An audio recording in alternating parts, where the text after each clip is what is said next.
Well, hopefully by now you've caught the first installment in our series with WDW Pro from that park place. If not, a link will be in the description below. Make sure you check out the first part of our conversation from media and journalism standpoints. Today, we're going to dive into a few more topics in this second part in the series, and we're going to pick right up where we left off in the last video. Make sure you hit that like and subscribe button, hit that notification bell, share this sucker out on social medias, and do leave a comment before you head out today. Let's get right back to my friend, WDW Pro.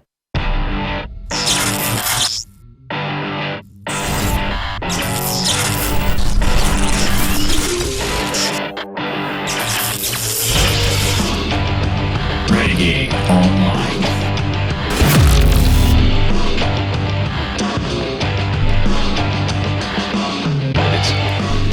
Gatekeeping at its apex is what we see from what the news media tries to do.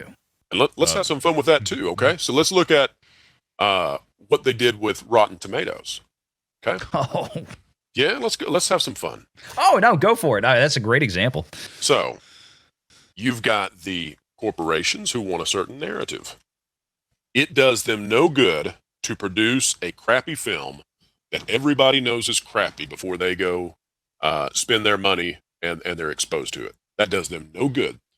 They would like to at least get that first weekend, at least get the bounce. Please let us have the bounce. And here is this little website where nobody is paying attention to the critics. Like, nobody cares what the critic has to say. They're going to the user score. Yep. Okay. And it's wiping out millions and millions and millions of dollars.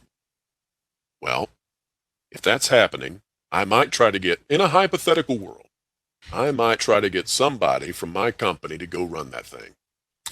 And if that didn't work in that hypothetical world, I might say that when I put out a movie with an ideological bent to it, and it is not being accepted on that website in the way I would want, I might say that another country is using the powers of their government to alter the reviews of a movie, because somebody out there might have few enough brain cells to think that governments care about movie reviews.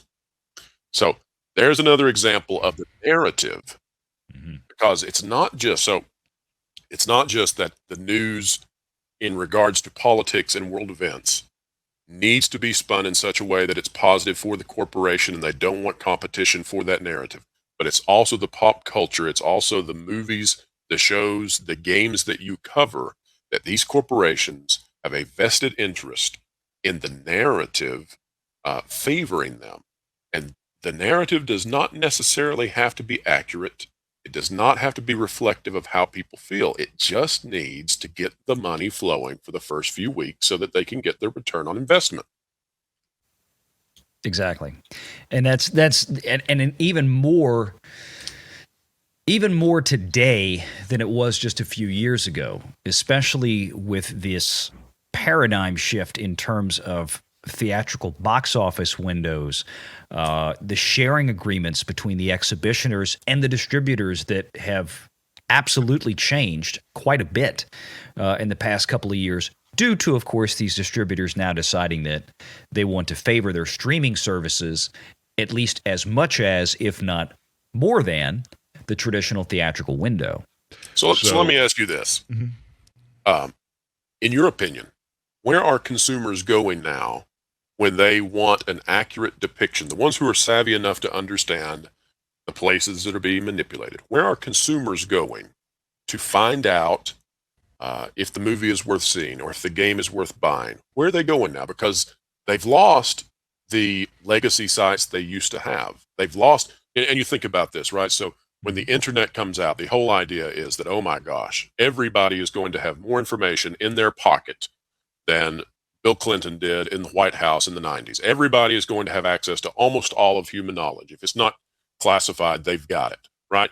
And Right. now there's a maintenance of that because it can't happen, because that affects money. So in your opinion, after all of this, after the past 4 or 5 years of the corporations trying to get control of that again, where is the average consumer going to find out what the quality of a property might be.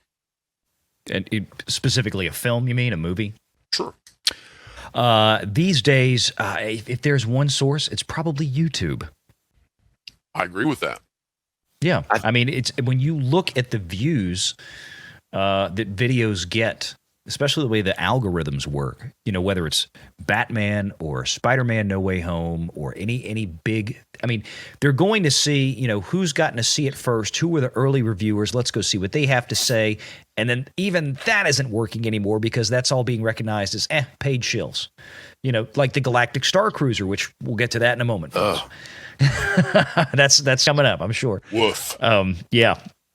But the point is that once you get past that, a lot of people will look to see on YouTube what the reactions have been if they didn't, you know, if they're not the types that aren't even looking at that. And granted, there are a lot of folks out there, don't get me wrong, that just saw, oh, another Batman movie. Okay, I want to go see that because I like Batman. Buy a ticket. I saw a trailer. The trailer looked kind of cool. They don't really know anything about the actors or the director or anything else. And I'm not here to say Batman was good or bad. I've been getting enough flack for that just doing box office reporting on that. It is the same experience at that park place. We're just doing simple reporting, and people are lashing out in the comments.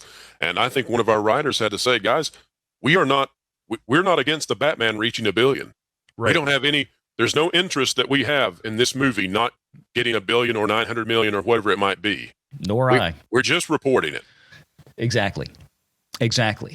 But that shift in where they're going, I mean, they're not really looking at what. I think to some degree, of course, there's still always going to be a segment of the population that is going to. They know Rotten Tomatoes because it's a brand name, right? It's such a brand name now that occasionally, you know, because I'm one of these people that still buys physical media, believe it or not. You know, so if I'll buy a Blu-ray or these days a 4K Blu-ray, I mean, I still have some sitting on the shelf in there that have little Rotten Tomato stickers on them. Sure, that was, and you know what? What that means is that meant something once upon a time. Exactly, and not so much anymore. And I think one of the things that you know may have brought that down. I mean, probably, I'd say it was 2016 or so. What was it that came out that year? Oh, I can't imagine. Oh, what was it? I believe it was there was a bunch of chicks with proton packs or yes, involved in this at all? Yeah, I think so. And then there was another one that came out the next year with a chick with a laser sword.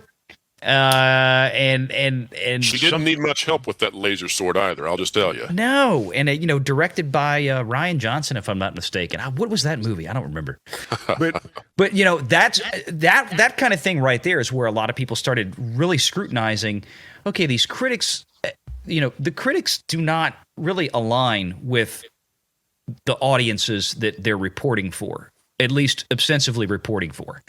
Right, you're talking about where they're supposed to be reflective of the audience. It's not like the old days of. I mean, I remember being as a little kid watching Siskel and Ebert on the TV. You know, you get the 2 thumbs up or a thumbs up and a thumb down and 2 thumbs down or whatever it was. And generally speaking, and of course they weren't always in tune with audiences, but far more often they were. I seem to remember at least. Than we see anything coming out of Rotten Tomatoes, professional critics score today. Well, and they could be incredibly harsh to blockbuster films that corporations very much needed to succeed. And so what that did was it created an authenticity and a validity to the reviews that they were giving. Now, let's pull a Jen Psaki, and that's not a political statement, and let's circle back because you brought up The Last Jedi. Mm-hmm. I have not done YouTube until now. And I feel that I have not yet given the readers and the viewers what they want, which is, what does WDW PRO really think about The Last Jedi? Oh, boy. All right. But I'm going to do something that I have never heard anybody say. So here we go. Here's my deep thought on The Last Jedi that I don't think I've ever heard before. And if this is not a novel thought, then you say, well, Pro, you idiot. The Quartering already covered that like in 3 dozen videos, okay? But here's my thought. Here's why. Here's one reason why The Last Jedi is an unforgivably bad film. So many people will remember the B plot where we had to go save the cute fuzzy animal horse aliens, right? Casino Planet. Yeah. Oh yeah, yeah. And we've got to look at the opulence and we've got to judge it, right? Mm-hmm. Okay. And it's a valid thing to criticize that. It's horrible. I mean, it is really bad. And it is completely jarring from the rest of the story, and you could cut it, and there would be no reason for it. Except, here's why I think that the Casino Planet is in The Last Jedi. And in saying this, I want you to understand the level of hubris that Rian Johnson must have. You have heard and read people say, why in the world did Finn and Rose Tico just suddenly kiss at the end of that movie? Now, I want you to understand that, I mean, it is apparent that Rian Johnson does not care about continuity, right? He does not care about the flow of a narrative. So, yes, it's jarring that occurred, but here's why I think that Rian Johnson felt it necessary to give us an escapade through opulence to save the slave animal creatures. I think that Rian Johnson believed that when The Last Jedi came out, that B story, that B plot line, would be so poignant and so culturally impactful because he was going to have someone of African descent kiss someone of Asian descent, and he was going to send that into China. And I believe that he thought, because remember, he's writing this story before The Force Awakens comes out. Mm-hmm. He writes the story. The Force Awakens comes out. It is massively successful, but it is not successful at all in China. It is an utter failure in China. For whatever reason, he didn't know that when he was writing this. And so I believe that he thought that he was going to have a culturally impactful moment via Star Wars. And good for him for thinking that he could do that.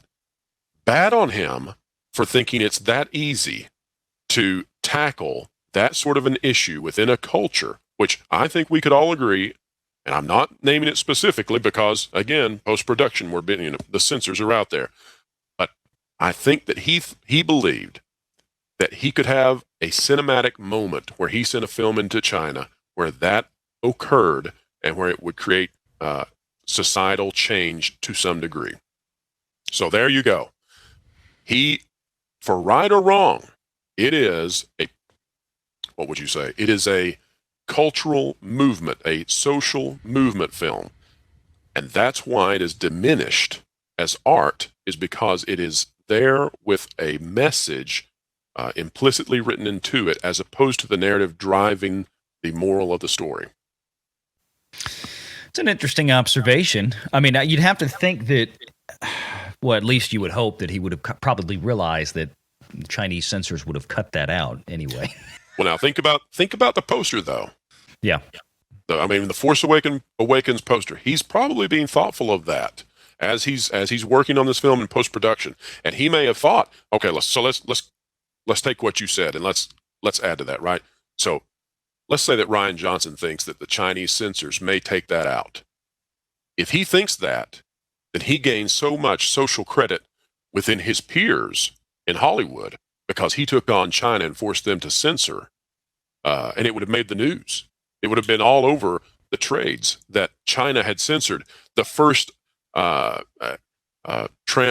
we're going to say, the first cross-racial kiss in Star Wars. I don't even know how they would have worded it, but I think it's all in his favor to do that, and I think that he did. I think that's why the story is so convoluted, because as opposed to writing the story naturally and saying, what will these two characters do? He wrote the story with this sort of end goal in mind, that these two characters are going to have a kiss. Now, how do I get there? Okay, I see what you're saying. Sure. Yeah, maybe so. It very well could have been. Of course, it kind of went all for naught because It kind of broke Star Wars after that. Now, is that the worst sin of that movie? No, it's not even close. But it is one sin that I have never heard anybody talk about where you go, okay, that is in the movie. Why is it in the movie? And then you sit and you think about it and you think, why would that be in the movie? Why did they need Rose Tico in the middle of a scene that makes absolutely no sense to kiss Finn? Oh, I see. Because it earns social credit. It's a virtue. Got it. Well, that's so much of what Hollywood is these days. There's no doubt about that. Well, you think about it. You could have written that, or he could have written that movie, or shall we say the Lucasfilm Story Group that probably had control over him to some degree. They all could have written this movie in such a way that that would have made sense. But they didn't, because that doesn't matter. The narrative does not matter as much as achieving the social goals that you need to acquire. Yeah, very true. Especially everything Hollywood does these days seems to be centered around that. It's checking off boxes on a social justice checklist, for lack of better words. We see it in so much of Hollywood content these days where you wonder, okay, great, you want to have a person like this, that, or the other. How does that work in the story? Or are you just throwing it in to say that you put this in there? Let's hop off of Disney, because we've got a current event or a current media piece that we can look at, a compare and contrast on that. That's out of Paramount. So look at the way that the Halo series is being received, and it's doing what you talked about. It is a paint by numbers situation where they need to do certain things in order to check certain boxes, and the narrative.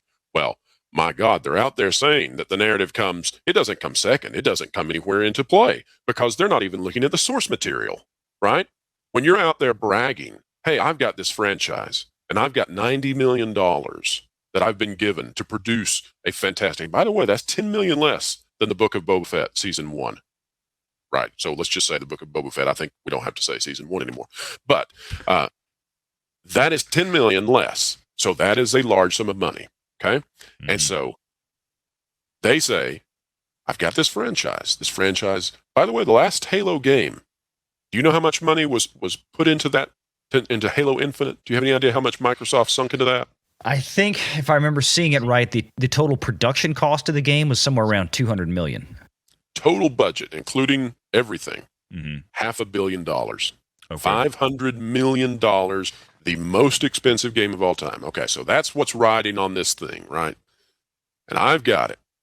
And I'm a little dork out of college who's been given the ability to be a showrunner on this. I don't know the showrunner personally, so perhaps this person is a fantastic individual with every attribute you could ever want.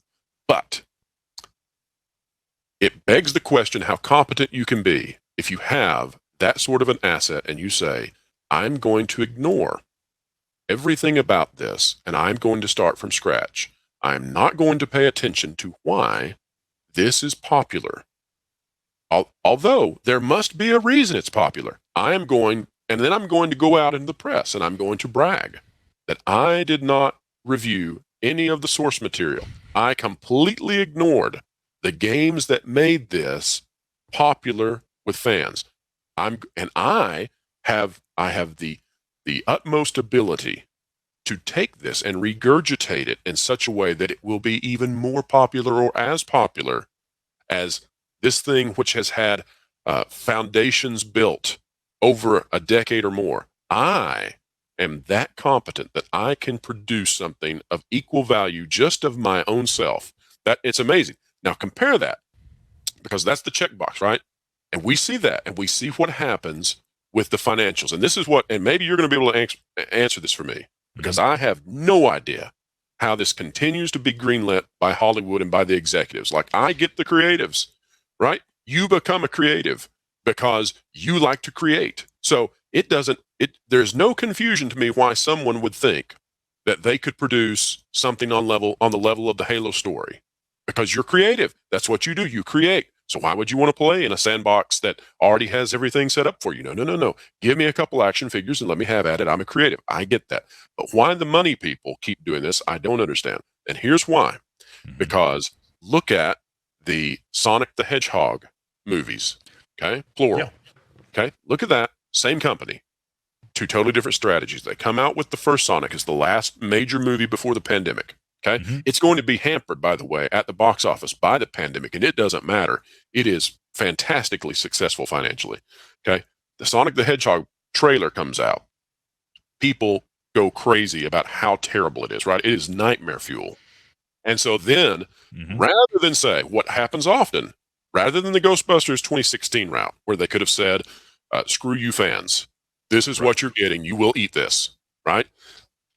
The 180 happens where they say, okay, we're going to go as close as we can to the source material, and we're going to hug that source material. And with Sonic, that's a very interesting proposition, because the Sonic the Hedgehog franchise has, let's say, a variable quality to it over the years. So there's no guarantee that if you embrace that source material that you're going to come out successful. And yet they listened to the fans, and they came out with a little movie that could have been almost like an indie film that kind of failed, right? It could have fluttered out with 80 million and been done. Instead, Paramount now may have the possibility of creating a children's franchise out of Sonic the Hedgehog, right? Think about how coveted that is. Disney wanted to go into the Narnia stuff so they could do it, so they could have a kid's version of Lord of the Rings. Here's Paramount that by listening to the fans, they now have Sonic the Hedgehog. And by the way, I am hearing from my sources that this movie is fantastic, that it is a great sequel. Okay? As far as kid movies go. People seem to be very excited by the trailer from what I've seen. Sure. So you've got two totally different strategies within the same company. One strategy, utterly successful. One strategy, you are mired in negative news and the press trying to cover you. Why would the money people not stop and say, we're tired of this now. We're ready to embrace the source material when the source material is worth anything at all. It's what we paid for. Have at it, Mr. Renegade. What do you think? Well, part of me has to look at this from the standpoint of, I would presume, that obviously a lot of the production on both of these properties, talking about Sonic 2 and talking about this Halo series, you know, one of Paramount's issues, my understanding over the years, has been it was a very segregated company in the terms of television and film really never spoke. They were two very different elements, run very differently, and part of it is we've got still something that is a theatrical release in Sonic. And I think the biggest reason is that you have a director in that case that cares. And I think the money people for that side of things saw this and said, okay, well, if we spend an extra $5 or $10 million and we redo the CGI on the Sonic character to where we make it look a little bit more cartoony, like they made the first Sonic look too human and it was creepy, right? So they fixed that. Fans reacted positively to it. The movie did well, like you said.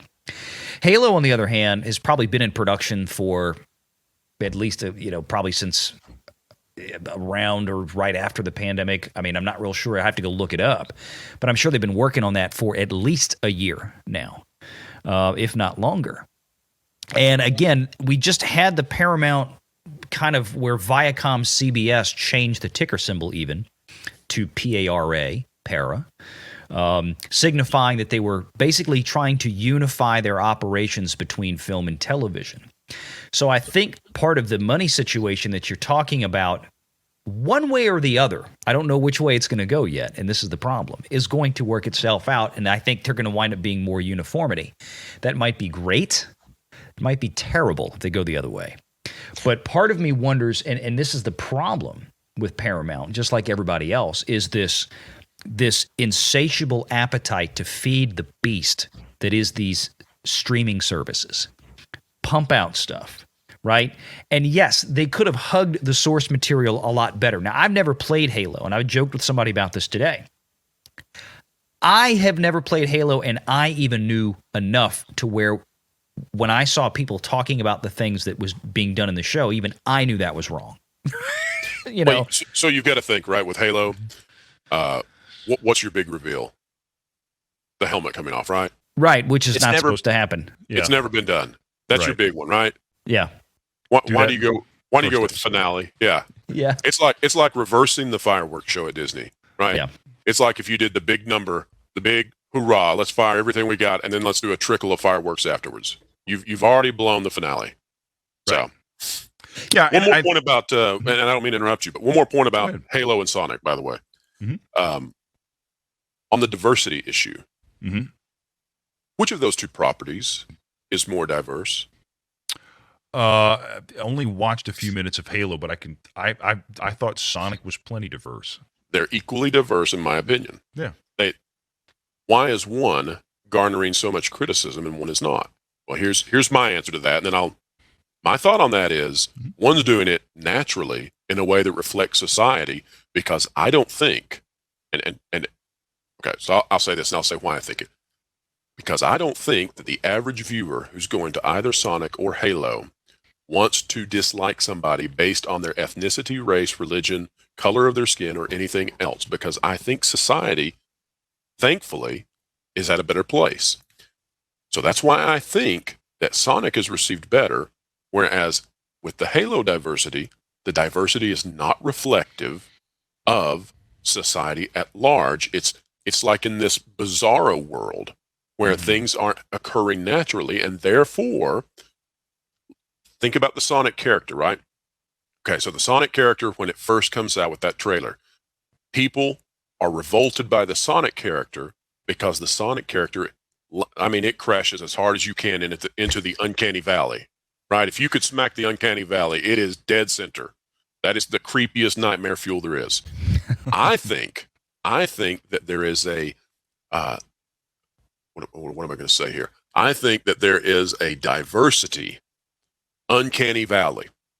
And I think that when you land in a place where it looks diverse, but it does not make sense, I think that's when people, not everybody, but some people are revolted because they say that doesn't look like society like I know it. Mm-hmm. And it doesn't feel like it could be how society would function in any world, real or fictional. Yeah. No, and again, people have seen enough of this in the past few years where we get this. It's a casting call. Like, they go in on these shows, and the first thing that they're looking to do is fill check boxes, right? We need this, we need that, we need one of these, one of those, we need this person, that person. Okay, now let's go make a story with that, right? Sure. We're already coming in with a preconceived notion that we have to have this mixture of folk in the show, and then we're going to have to build a story around that instead of building a story and then just letting pieces naturally fit in. And again, this is what it. I've not watched the Halo, or at least not much of it, the first Halo episode, but that is what I keep hearing come up. This is basically it doesn't seem like anything having to do with Halo. It's just kind of bizarre. It's Halo in name only. And we're seeing that more and more. And again, I think a lot of that just dances around the fact that these companies, they get their hands on these IP. You don't know I don't know how much they paid to get their hands on this, but I'm sure it was a pretty penny. And that was before they sunk $1 into production on this. But they just think that if we have the name, right, we don't really have to do too much else. We don't have to worry about tailoring it to the game or hiring somebody that knows about the game even to consult with the writing staff and the director who have never played the game, which is unfathomable. And just throw it out there, and people will watch it because we're going to put that picture of Master Chief in that amazing costume, front and center on all of our promotional material, and it's going to say Halo. And that's all we need to do. I think there's an attitude like that out there. I think that has to change, and I don't say that as a fan. I say that from the standpoint that you cover, which is the financial aspect. I think that the leadership within the film industry has got to recognize, after Spider-Man: No Way Home and after the Sonic movie, they've got to be looking at this and saying, okay, those are two very successful films. Okay, and we could talk about other successful films, but for the purposes of what we're discussing, those are two very successful films that employed this strategy. And we are not succeeding in films similar to this when we don't employ that strategy. Yeah, exactly. And Spider-Man is one of the ones that I've used over and over and over again, especially recently, and with the discussions that we've had recently on the Batman and the box office there. People want to look at that and continuously use the same very tired trope at this point, but pandemic. No, we're done with that. And Spider-Man shut the lid on that, and that was definitive.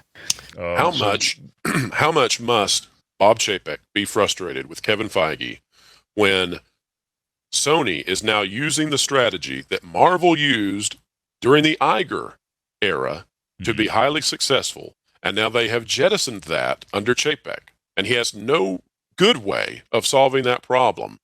And so there's Feige not producing films with a profit, or let's say with an easy profit. How's about that? Okay, so an easy profit where we can go look at the box office numbers and say, here's how they made their profit. I know it's Disney. I know they will find ways over the next decade to get those films. But how frustrated must he be that Kevin Feige has swapped strategies and is now going for movies that have an ideological purpose over a narrative purpose? And there's Sony. And think about this too, okay? We were just, how many years ago was it that Sony, that we were mocking them, right? How long has it been? Sony could not get anything across. And now, look at Sony's dominance. Look at Sony's dominance. It has been incredible, and it's actually something that I talked about just yesterday over on Midnight's Edge when I was swinging by there, and the whole issue of the Batman and Sony and streaming and all of that came up, and that is something that I've been saying now for the last several months, is that Sony is winning pretty much the entire box office right now, and I think for good reason. Thanks for joining us, and make sure you stay tuned, subscribe to this channel, notification bell the thing, do all that great stuff, because we've got several more parts in this series to come as we get deeper and deeper into the conversations. And yes, things like Star Wars and Lucasfilm are coming. Stay tuned. Good to see everybody, and until next time, take care.